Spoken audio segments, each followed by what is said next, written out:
أعوذ بالله من الشيطان الرجيم. بسم الله الرحمن الرحيم. براءة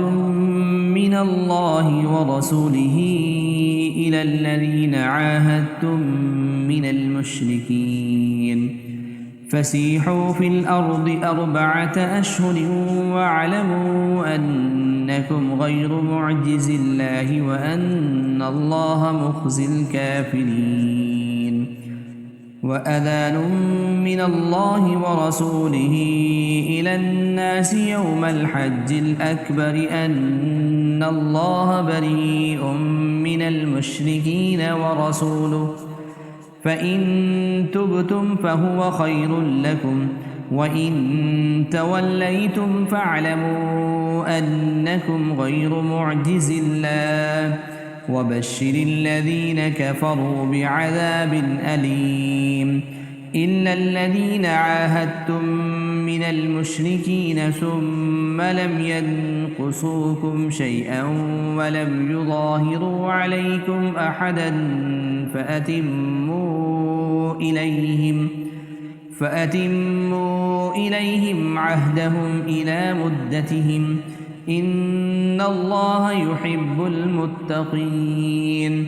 فإذا انسلخ الأشهر الحرم فاقتلوا المشركين حيث وجدتموهم وخذوهم واحسروهم واقعدوا لهم كل مرصد فإن تابوا وأقاموا الصلاة وآتوا الزكاة فخلوا سبيلهم إن الله غفور رحيم. وإن أحد من المشركين استجارك فأجره حتى يسمع كلام الله ثم أبلغه مأمنه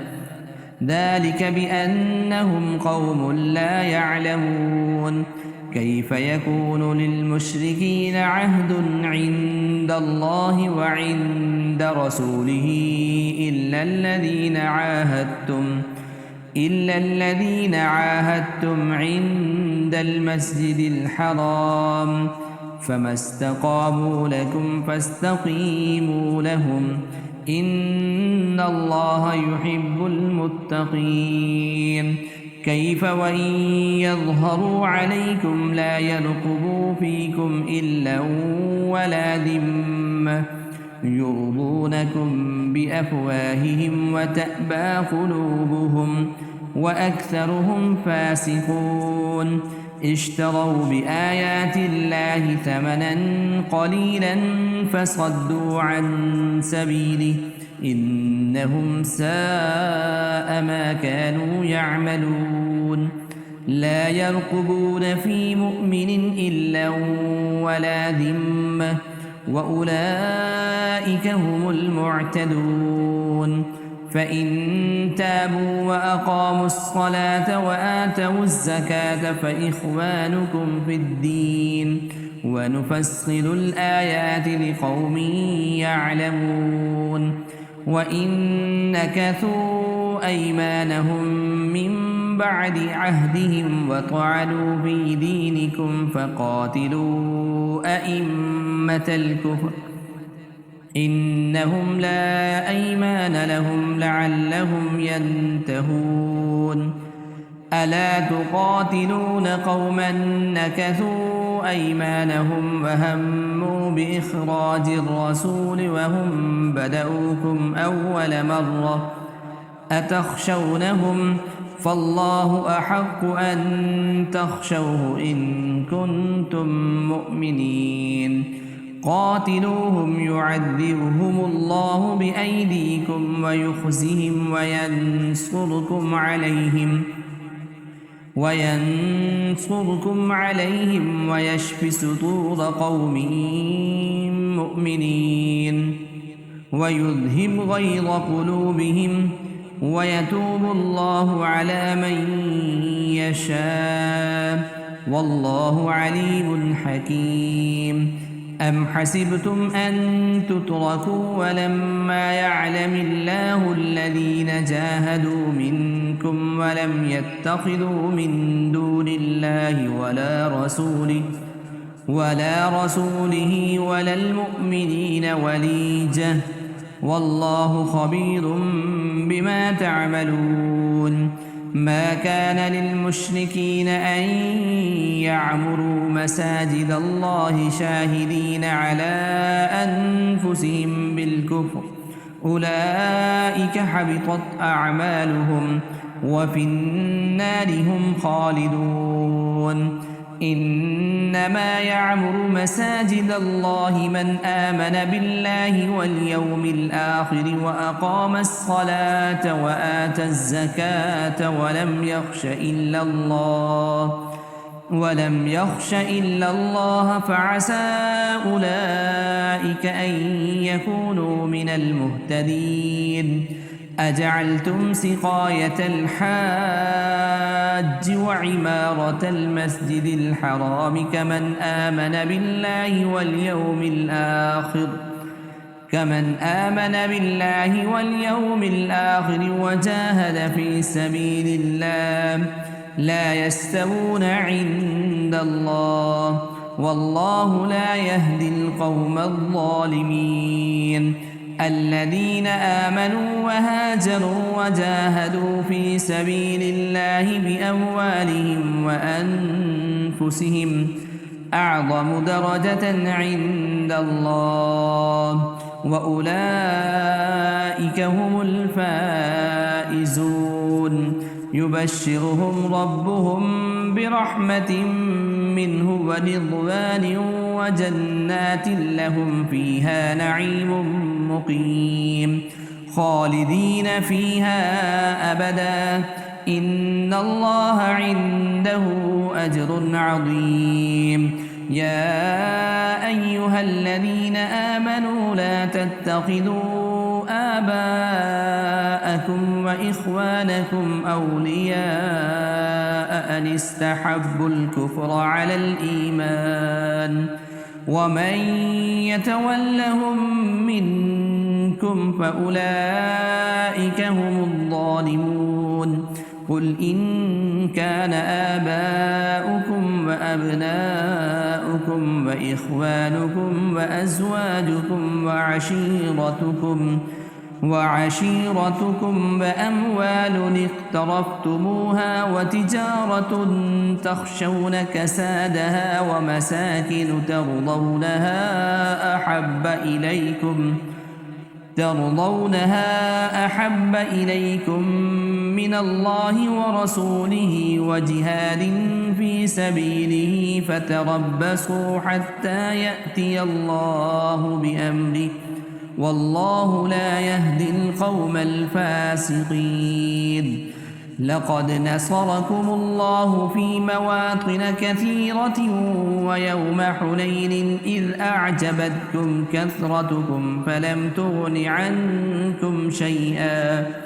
فلم تغن عنكم شيئا وضاقت عليكم الأرض بما رحبت ثم وليتم مدبرين ثم أنزل الله سكينته على رسوله وعلى المؤمنين وأنزل جنودا لم تروها وعذب الذين كفروا وذلك جزاء الكافرين ثم يتوب الله من بعد ذلك على من يشاء والله غفور رحيم يا أيها الذين آمنوا إنما المشركون نجس فلا يقربوا المسجد الحرام يا أيها الذين آمنوا إنما المشركون نجس فلا يقربوا المسجد الحرام بعد عامهم هذا وإن خفتم عيلة فسوف يغنيكم الله من فضله إن شاء إن الله عليم حكيم قاتلوا الذين لا يؤمنون بالله ولا باليوم الآخر ولا يحرمون ما حرم الله ورسوله ولا يدينون دين الحق من الذين أوتوا الكتاب حتى يعطوا الجزية عن يد وهم صاغرون وقالت اليهود عزير ابن الله وقالت النصارى المسيح ابن الله ذلك قولهم بأفواههم يضاهئون قول الذين كفروا من قبل قاتلهم الله أنى يؤفكون اتخذوا أحبارهم ورهبانهم أربابا من دون الله والمسيح ابن مريم وما أمروا إلا ليعبدوا إلها واحدا لا إله إلا هو سبحانه عما يشركون يريدون أن يطفئوا نور الله بأفواههم ويأبى الله إلا أن يتم نوره ولو كره الكافرون هو الذي أرسل رسوله بالهدى ودين الحق ليظهره على الدين كله ولو كره المشركون يا أيها الذين آمنوا إن كثيرا من الأحبار والرهبان ليأكلون أموال الناس بالباطل ويصدون عن سبيل الله والذين يكنزون الذهب والفضة ولا ينفقونها في سبيل الله فبشرهم بعذاب أليم يوم يحمى عليها في نار جهنم فتكوى بها جباههم وجنوبهم وظهورهم هذا ما كنزتم لأنفسكم فذوقوا ما كنتم تكنزون إن عدة الشهور عند الله 12 شهرا في كتاب الله يوم خلق السماوات والأرض منها 4 حرم ذلك الدين القيم فلا تظلموا فيهن أنفسكم وقاتلوا المشركين كافة كما يقاتلونكم كافة واعلموا أن الله مع المتقين إنما النسيء زيادة في الكفر يضل به الذين كفروا يحلونه عاما ويحرمونه عاما ليواطعوا عدة ما حرم الله فيحلوا ما حرم الله زين لهم سوء أعمالهم والله لا يهدي القوم الكافرين يا أيها الذين آمنوا ما لكم إذا قيل لكم انفروا في سبيل الله اثاقلتم إلى الأرض أرضيتم بالحياة الدنيا من الآخرة فما متاع الحياة الدنيا في الآخرة إلا قليل إلا تنفروا يعذبكم عذابا أليما ويستبدل قوما غيركم ولا تضروه شيئا والله على كل شيء قدير إلا تنصروه فقد نصره الله إذ أخرجه الذين كفروا ثاني اثنين إذ هما في الغار إذ يقول لصاحبه لا تحزن إن الله معنا فأنزل الله سكينته عليه وأيده بجنود لم تروها وجعل كلمة الذين كفروا السفلى وكلمة الله هي العليا والله عزيز حكيم انفروا خفافا وثقالا وجاهدوا بأموالكم وأنفسكم في سبيل الله ذلكم خير لكم إن كنتم تعلمون لو كان عرضا قريبا وسفرا قاصدا لاتبعوك ولكن بعدت عليهم الشقة وسيحلفون بالله لو استطعنا لخرجنا معكم يهلكون أنفسهم والله يعلم إنهم لكاذبون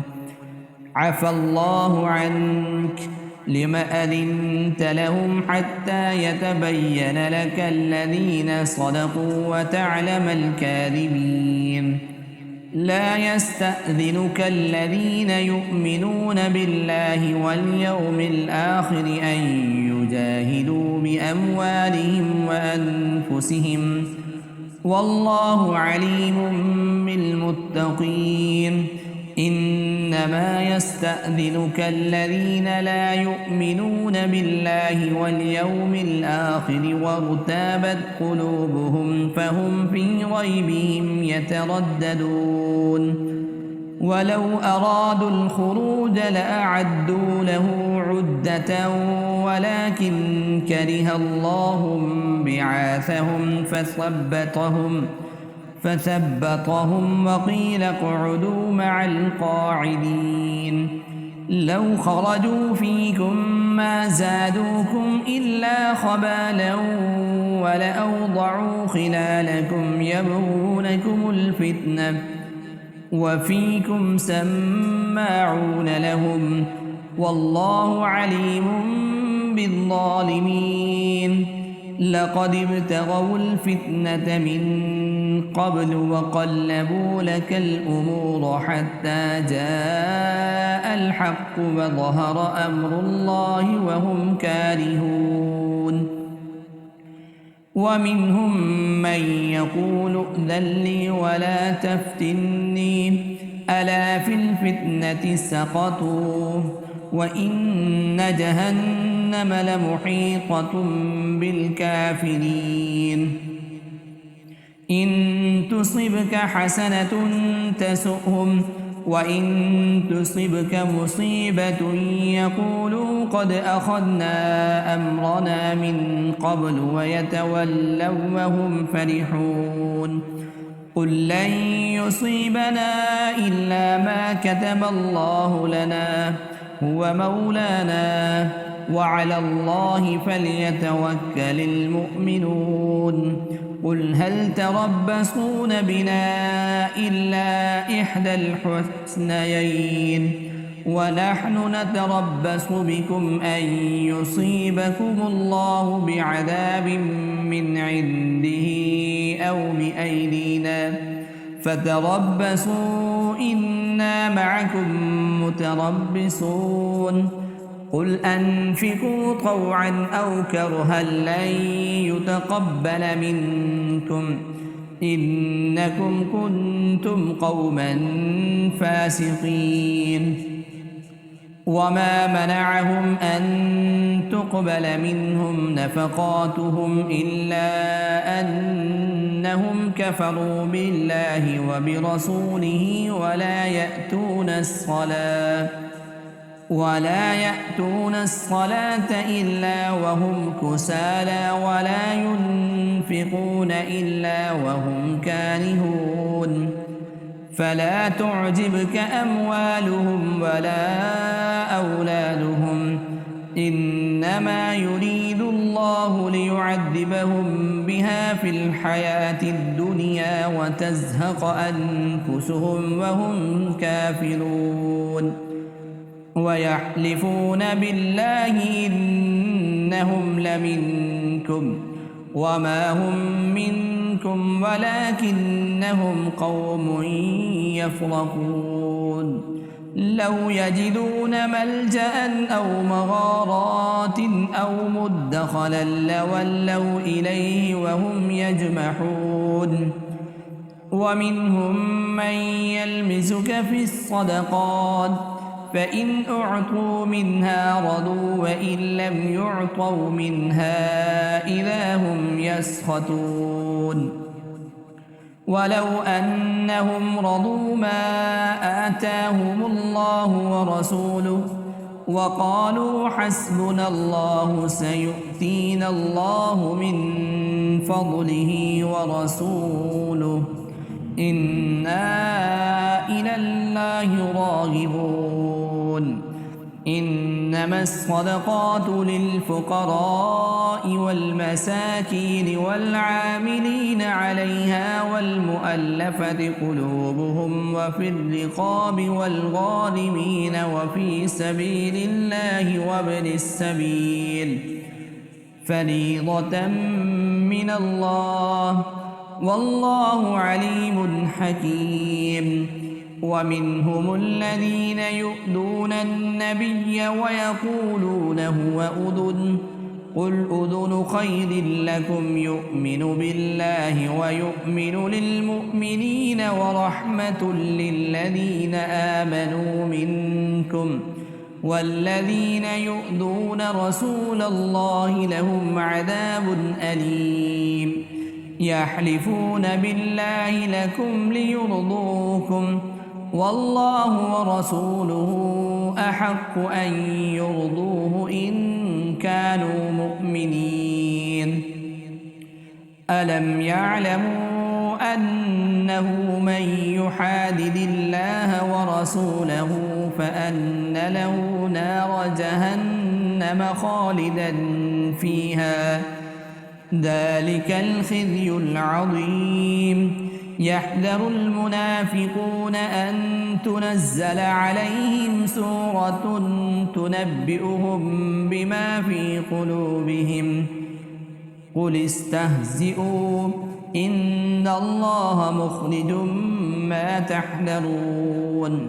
ولئن سألتهم ليقولن إنما كنا نخوض ونلعب قل أبالله وآياته ورسوله كنتم تستهزئون لا تعتذروا قد كفرتم بعد إيمانكم إن نعف عن طائفة منكم نعذب طائفة بأنهم كانوا مسلمين المنافقون والمنافقات بعضهم من بعض يأمرون بالمنكر وينهون عن المعروف ويقبضون أيديهم نسوا الله فنسيهم إن المنافقين هم الفاسقون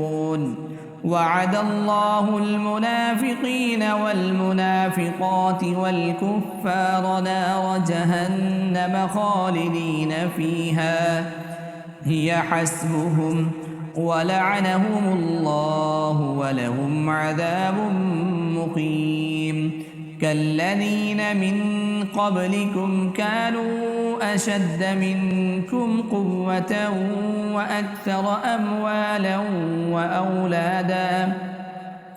فاستمتعوا بخلاقهم فاستمتعتم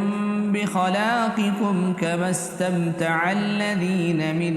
قبلكم بخلاقهم وخذتم كالذي خاضوا أولئك حبطت أعمالهم في الدنيا والآخرة وأولئك هم الخاسرون ألم يأتهم نبأ الذين من قبلهم قوم نوح وعاد وثمود وقوم إبراهيم وأصحاب مدين والمؤتفكات أتتهم رسلهم بالبينات فما كان الله ليظلمهم ولكن كانوا أنفسهم يظلمون والمؤمنون والمؤمنات بعضهم أولياء بعض يأمرون بالمعروف وينهون عن المنكر ويقيمون الصلاة ويؤتون الزكاة ويطيعون الله ورسوله أولئك سيرحمهم الله إن الله عزيز حكيم وعد الله المؤمنين والمؤمنات جنات تجري من تحتها الأنهار خالدين فيها ومساكن طيبة في جنات عدن ورضوان من الله أكبر ذلك هو الفوز العظيم.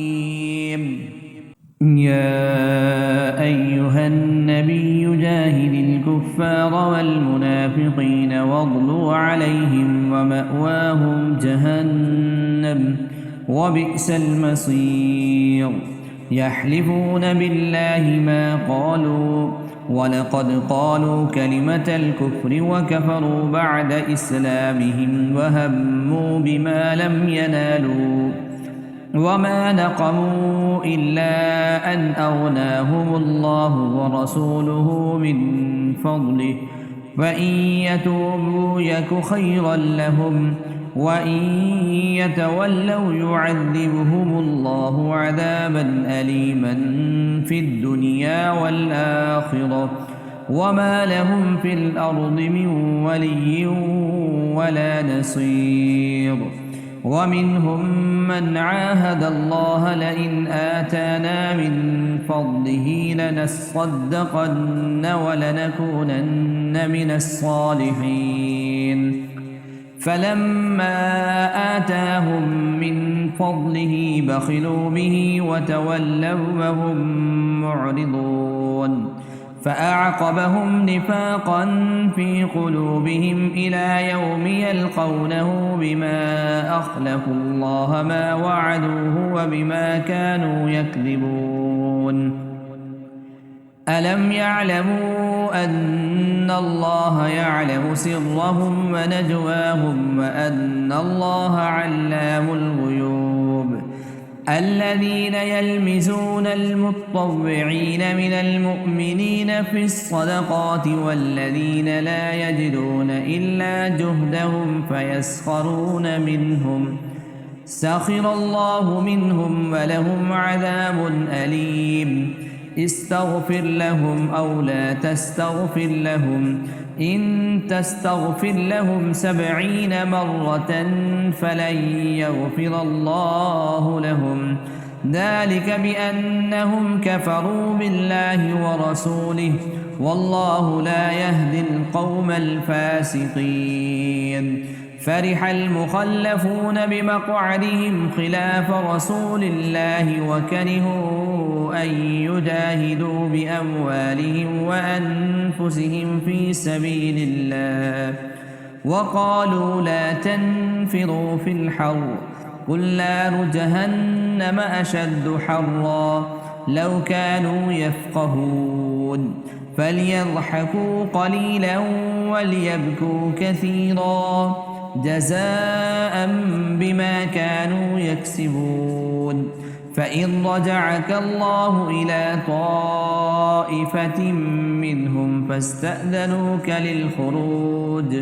فقل لن تخرجوا معي أبدا ولن تقاتلوا معي عدوا إنكم رضيتم بالقعود أول مرة فاقعدوا مع الخالفين. ولا تصل على أحد منهم مات أبدا ولا تقم على قبره إنهم كفروا بالله ورسوله وماتوا وهم فاسقون. ولا تعجبك أموالهم وأولادهم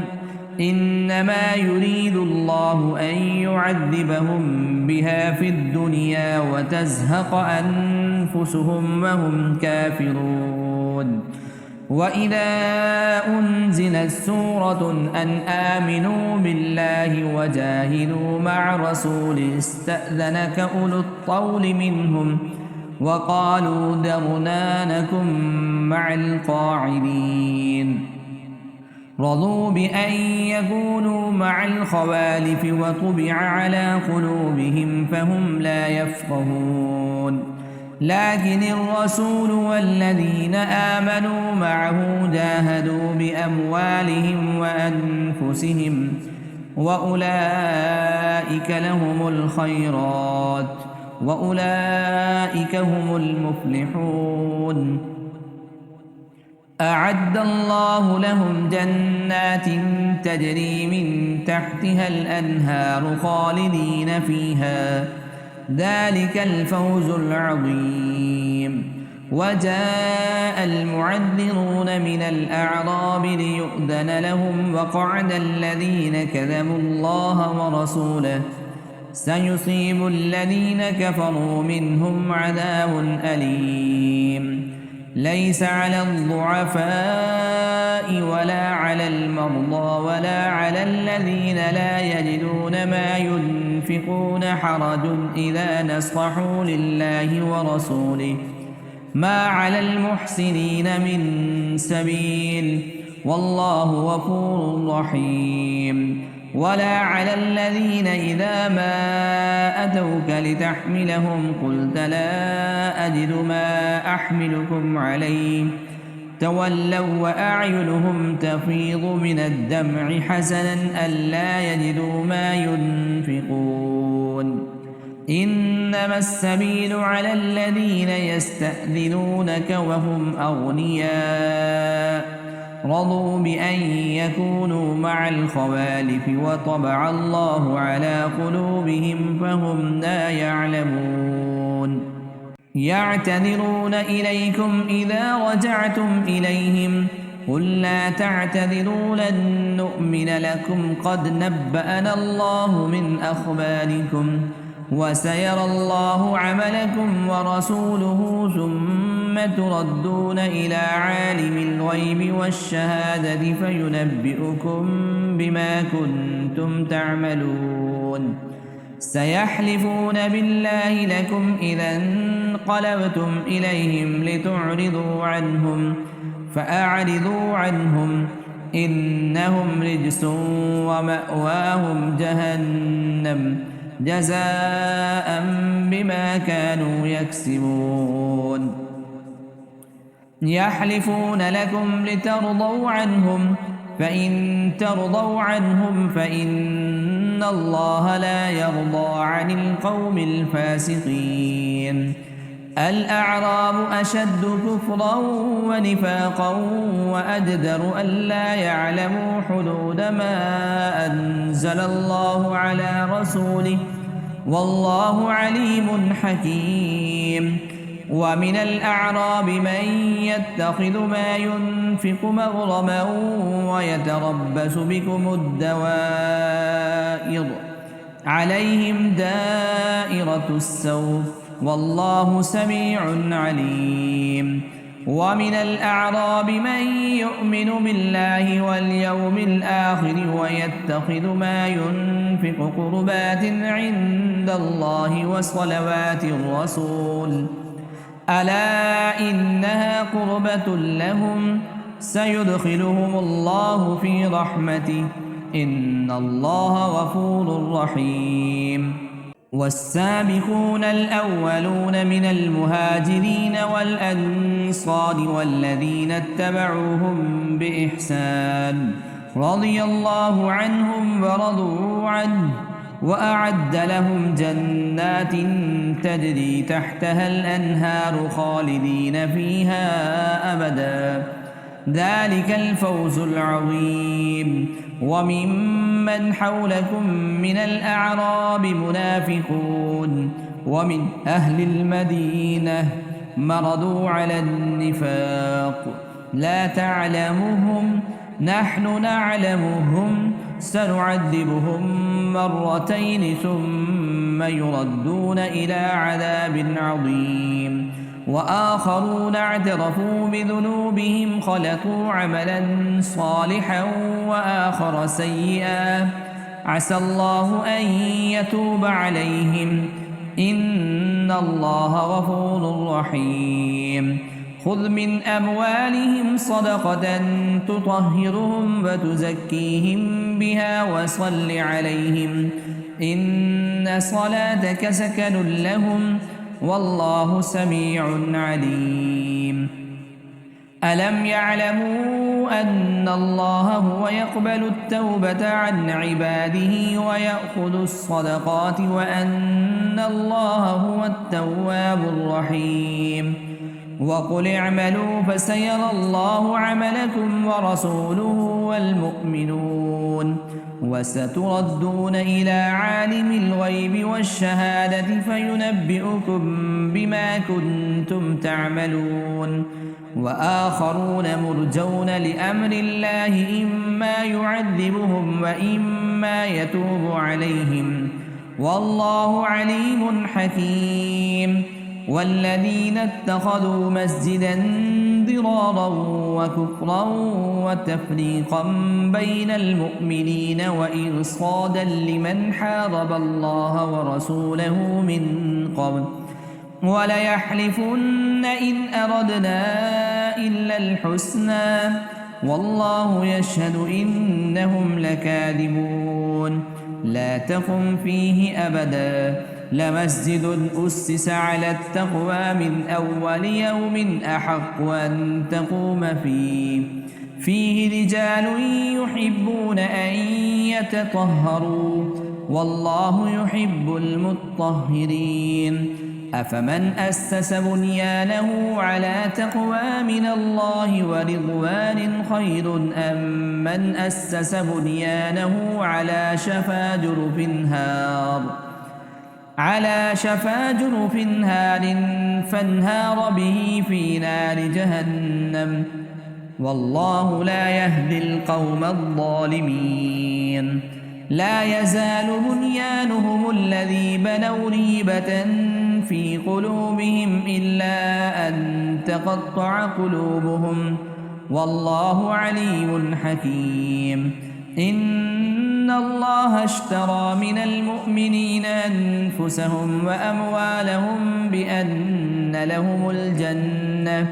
يقاتلون في سبيل الله فيقتلون ويقتلون وعدا عليه حقا في التوراة والإنجيل والقرآن ومن أوفى بعهده من الله فاستبشروا ببيعكم الذي بايعتم به وذلك هو الفوز العظيم. التائبون العابدون الحامدون السائحون الراكعون الساجدون الآمرون بالمعروف والناهون عن المنكر والحافظون لحدود الله وبشر المؤمنين. ما كان للنبي والذين آمنوا أن يستغفروا للمشركين ولو كانوا أولي قربى من بعد ما تبين لهم أنهم أصحاب الجحيم. وما كان استغفار إبراهيم لأبيه إلا عن موعدة وعدها إياه فلما تبين له أنه عدو لله تبرأ منه إن إبراهيم لأواه حليم. وما كان الله ليضل قوما بعد إذ هداهم حتى يبين لهم ما يتقون إن الله بكل شيء عليم إن الله له ملك السماوات والأرض يحيي ويميت وما لكم من دون الله من ولي ولا نصير لقد تاب الله على النبي والمهاجرين والأنصار الذين اتبعوه في ساعة العسرة من بعد ما كاد يزيغ قلوب فريق منهم ثم تاب عليهم إنه بهم رءوف رحيم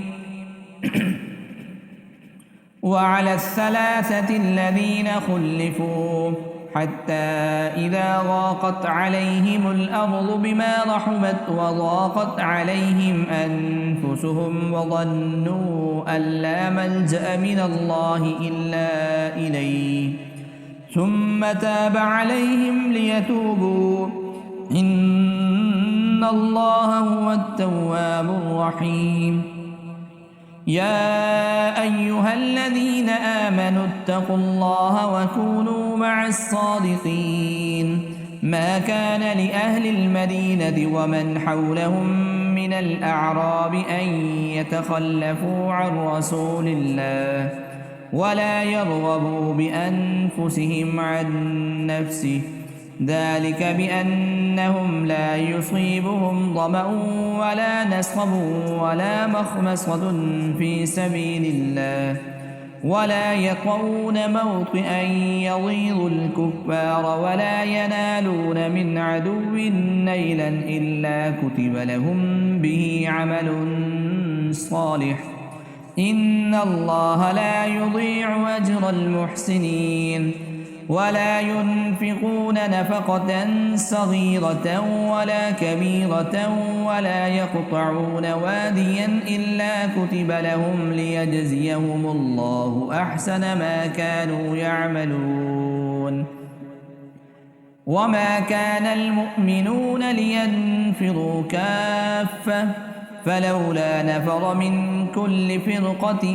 منهم طائفة ليتفقهوا في الدين ولينذروا قومهم إذا رجعوا إليهم لعلهم يحذرون يا أيها الذين آمنوا قاتلوا الذين يلونكم من الكفار وليجدوا فيكم غلظة واعلموا أن الله مع المتقين وإذا ما أنزلت سورة فمنهم من يقول أيكم زادته هذه إيمانا فأما الذين آمنوا فزادتهم إيمانا وهم يستبشرون وأما الذين في قلوبهم مرض فزادتهم رجسا إلى رجسهم وماتوا وهم كافرون أولا يرون أنهم يفتنون في كل عام مرة أو مرتين ثم لا يتوبون ولا هم يذكرون وإذا ما أنزلت سورة نظر بعضهم إلى بعض هل يراكم من أحد ثم انصرفوا صرف الله قلوبهم بأنهم قوم لا يفقهون لقد جاءكم رسول من أنفسكم عزيز عليه ما عنتم حريص عليكم بالمؤمنين رؤوف رحيم فإن تولوا فقل حسبي الله لا إله إلا هو عليه توكلت وهو رب العرش العظيم